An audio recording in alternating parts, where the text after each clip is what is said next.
Is to host Amazon's second North American headquarters, Newark, New Jersey is promising to deliver $7 billion in tax breaks, which is sparking major concerns from both liberals and conservatives. With me now to discuss, Erica Jediniak, Americans for Prosperity New Jersey State Director, along with Blake Rutherford, Democratic strategist, and Cozen O'Connor, Public Strategies Council member. Let me start with you, Erica, because you're a fellow Jerseyite. Is that what we call them? $7 billion. I don't even know where Jersey gets that kind of money. I mean, to me, the state feels like it's effectively broke. Businesses and people have been fleeing for a very long time. We've got sky-high taxes. But you're opposed to this, aren't you?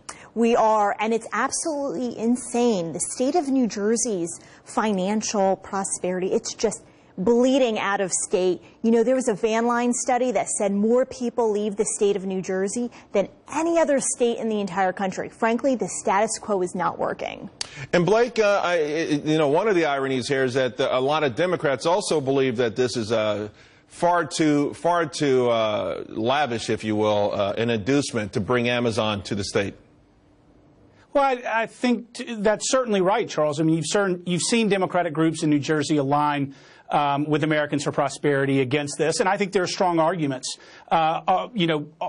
for this, predominantly because the price tag is so high. Granted, Amazon is a very attractive company. It's not unreasonable that so many states would want it to be there, but I think you have to be sensible. What you don't want here, Charles, is corporate recruitment turning into what we've seen with stadiums, where cities and counties bear hundreds of millions, if not billions of dollars for a build it and they will come. I think New Jersey overplayed its hand a little bit here. Okay, so now let's discuss where perhaps the GOP and Democrats diverge here, because let's face it, Erica, Jersey's a state run by Democrats for a very long period of time, and consequently we've got these sky-high taxes, we've got a lot of people on public assistance, you've got all of these big businesses have been fleeing the state.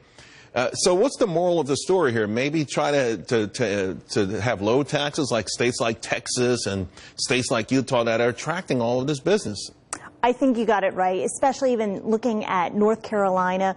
Why does the state of New Jersey have to offer $7 billion, which was the highest bid in the entire country, to get over that tax and regulatory climate that we have? We need tax and labor reforms in the state of New Jersey, not some tax gimmick. And frankly, we can rely on assets like being a freight corridor. We have some of the most talented and educated workforce in the entire country. Blake, I'm reading these stories in these states that are where the states aren't thriving, but they're locales like California, for instance. So you've got Silicon Valley, but regular folks are moving out because they can't afford to rent. And then you start to look at income inequality, a big hot button issue for progressives, but it's the most prevalent in places where progressives have been in charge for the longest. Is there a message for the Democrats here that, maybe sky-high taxes can put you in a position where you can no longer compete? Well, I think there's a balance here, and we don't want to dive too much into the nuance of the relationship between income, property, and other taxation systems, Charles. But I think that we're seeing this with millennials, and we're seeing it with young people who've built a career, say in New York, but they're looking to move somewhere else. They're moving inward. They're moving to cities like Atlanta. They're moving to the South. Moving in part because they can afford. They have to move, right? They want to keep the money that they're earning. Well, sure, Charles. I'm not quarreling with you over the attractiveness of the tax climate in a place like Dallas, Texas, where you're not going to pay any income tax, and it's a big city that's thriving, and they've put in a bid for Amazon. So I think, Charles, this is something that the Democrats, certainly the progressive wing, wants to grapple with. But I think there's room for bipartisanship here. We've got to close the income inequality gap if we want to see collective prosperity. I think Democrats and Republicans got to come together on this and figure out some solutions that make sense. Okay, guys, let's leave it there. And